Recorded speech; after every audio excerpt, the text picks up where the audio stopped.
আজকে রান্না করেছিলাম তেলাপিয়া মাছ আর এটা ছিল বড়ি চুক্কা দিয়ে, খেতে খুবই টেস্ট ছিল আলহামদুলিল্লাহ। আসসালামু আলাইকুম, welcome back to my another blog. কেমন আছেন আপনারা? আলহামদুলিল্লাহ আমি ছোটো মেয়ে ভালো আছি। শুক্রবার অফিসে ডিউটি ছিল, তো ডিউটি শেষে একটা মাছ নিয়ে আসি, তেলাপিয়া মাছ। মূলত এটা কাটতে কুটতে আনছিলাম, তারপর বাসায় এনে খালি কুটি করছি। কুটি করার পর এগুলো ধুয়ে মুয়ে নিমু। ধুয়ে মুয়ে নেওয়ার কারণ হলো এই মাছগুলো দিয়ে আজকে একটা চুক্কা দিয়ে ঝুল রানবো। আর চুক্কাগুলো আমার আম্মা বাড়ি থেকে দিয়ে দিছে। প্রথমে মাছ ধুয়ে মাছের মধ্যে লবণ আর মরিচের গুঁড়া, হলুদের গুঁড়া দিয়ে নিলাম। তারপর কিছু পেঁয়াজ কুচি দিয়ে নিছি। এগুলো দেওয়া শেষ হয়ে গেলে একটু পানি দিয়ে সাইডে রাখিয়ে দিমু। সাইডে রাখিয়ে দিয়ে মূলত এখন আমার তরকারি কাটটা নিতে হবে। আজকের তরকারি তেমন কিছুই না, আজকের তরকারি আলু সিদ্ধ দিছি, আলু দিয়া আর সাথে দিমু করল্লা তিতা, তিতা করল্লা দিয়া আলু দিয়া আর সে আমার বাড়ির বড়ই দিয়া একটা ঝুল পাকাবো। আর বড়ের ঝুল এই গরমের চৈত্রের গরমে তো খুবই টেস্ট হবে। আর সবসময় কিন্তু চৈত্রের গরমে এই বড়ই দিয়া ঝুল রান্না করলে সেটা খুবই টেস্ট হয়। আর সাথে করলা থাকলে তো হালকা হালকা তিতার কারণে শরীরেও আরামদায়ক হয়। এদিক দিয়ে করলা কাটা শেষ হয়ে গেলে করলাগুলো পানি দিয়ে ভালো করে ধুয়ে নিবো। করলা দেওয়া শেষ হয়ে গেলে মূলত এই করলার উপরে আমি আরও কিছু আলুগুলা সিল্লা নিবো। এই আলুগুলো এখন করলার উপরে সিল্লা নিয়ে নিলাম। আলুগুলা সিল্লা নেওয়া শেষ হয়ে গেলে মূলত এইগুলা নিয়ে এখন চুলা পারে যাবো।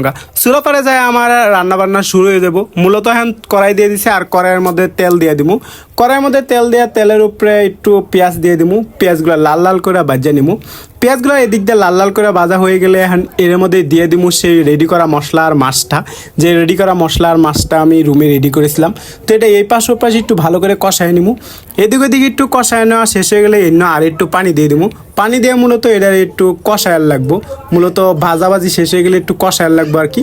তো এদিক দিয়ে কষানোর জন্য পানি দিয়ে ঢাকনা দিয়ে ঢাকিয়ে দিছি। তারপর 10 মিনিট পর আবার গেছি, যা দেখি তরকারি লয়ে গেছিলাম না, যে তরকারি দিয়ে দিব।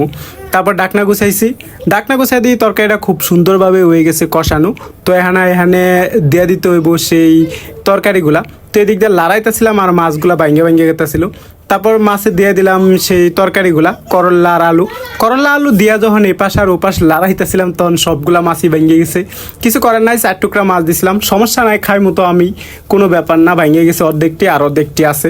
তো এদিক দিয়ে কষানোর জন্য একটু 10 মিনিট ওয়েট করতে হবে। তো 10 মিনিট পর আবার চলে গিয়েছিলাম, চলে যায় এখানে পানি দেওয়ার পালা। তো এদিক সেদিকে একটু উল্টায় পাল্টায় নিছি, নেওয়ার পর মূলত এখন পানি দিয়ে দেবো, জল দিয়ে দেবো। যেহেতু চুক্কার জল তো প্রচুর পরিমাণ জল দিতে হইব। তো এদিক দিয়ে পানি দেওয়ার শেষ হয়ে গেলে ঢাকনা দিয়ে ঢেকে দেবো আর ঘুরে জাল করবো 20 মিনিট। তো চুক্কার জল যত পরিমাণ জাল হবে ততই বেশি ভালো লাগবে। তো এদিক দিয়ে চুক্কা দিয়ে দেবো। চুক্কাগুলো ভালো করে আসলে বড়ইগুলো ভালো করে ধুয়ে নিতেছিলাম। বড়ই দোয়া দই হয়ে গেলে মূলত এই বড়ইগুলো আমি এখন তরকারিতে দিয়ে দেবো। আর এই বড়ই চুক্কার তরকারি কিন্তু গরমের সময় খুব বেশি ভালো লাগে, চৈত মাসে। চৈত্রের শেষ, বৈশাখের শুরু। বৈশাখে কী নতুন রেসিপি করা যায় সেটা কিন্তু আপনারা কমেন্টস করে জানাতে পারেন। তো এই তরকারি আমার হয়ে গেছে, এখন 10 মিনিট মানে 5 মিনিট ওয়েট করতে হবে যেন বড়ই থেকে চুক্কাগুলো বের হয়ে যায়। তো এই দিক দিয়ে দেখতে যেরকম টসটসে হয়েছে, খাইতেও কিন্তু খুবই টেস্ট হবে। অলরেডি আমার মুখে পানিয়ে গেছে, আপনাদের কী অবস্থা? তো এটা এখন খাওয়ার পালা। এই তরকারি আমার হয়ে গেছে, তো এটা আমি এখানে রুমে নিয়ে যাবো আর ভাত বাড়ে নেবো আর মজা করে খামো। তো চলুন খাবার রিভিউটা দিয়ে দেই। তো এখানে তরকারি মূলত হয়ে গেছে, আর তরকারিগুলো নিয়ে যাবো গা। তো তরকারিটা ডাক্কে দিলাম আর তরকারিটা লয়ে রুমে চলে আইসি। তো রুমে আয়া তারপর গোসল টুসুল ছাইডে আইসি। তো গোসল টুসুল ছাইডা হাত মুখ ধুয়ে তারপরে মনে করেন এটা ডাক্কা তরকারিটা দেখতেই পাচ্ছেন কতটা সুন্দর হয়েছে। তো এটা আমার ছিল আজকের তরকারি। তো মাছ দিয়ে তরকারি রান্না করেছি, তরকারিটা খুবই টেস্ট ছিল। তো তরকারি ডাক্কে নিলাম, তারপর এই দিক দিয়ে ভাত বেড়ে নিছি। তো ভাত আর তরকারি আর সাথে মাছের ঝোল। তো আসলে জমে ক্ষীর হয়ে যাওয়ার কথা। এটা ছিল আমার ফাইনাল খাবার। তো আজকে রাতের খাবার। তো রাতের খাবারটা কেমন হলো সেটা কিন্তু কমেন্টস করে জানাবেন। আর অবশ্যই ভিডিওটা ভালো লাগলে লাইক করেন, শেয়ার করবেন। তো এবার খাওয়ার পালা। ভাত তরকারি ডাইলে নিছি। তো তরকারি দিয়া আর ঝোল দিয়া ভাত ভালো করে মাইকা নিয়া আর সাথে করল্লা তিতা আর মাছ ভাঙ্গিয়া মুখে দেওয়ার পালা। তো বিসমিল্লা বলে আমি মুখে দিলাম। বিসমিল্লা। আসলে আলহামদুলিল্লাহ এই খাবারটা আজকে অনেক টেস্ট ছিল। তো আসলে বলার বাহিরে খুবই ভালো লাগলো। গরমের দিন, তার কারণে চুক্কার ঝোল খুবই বেশি মজা লাগছে।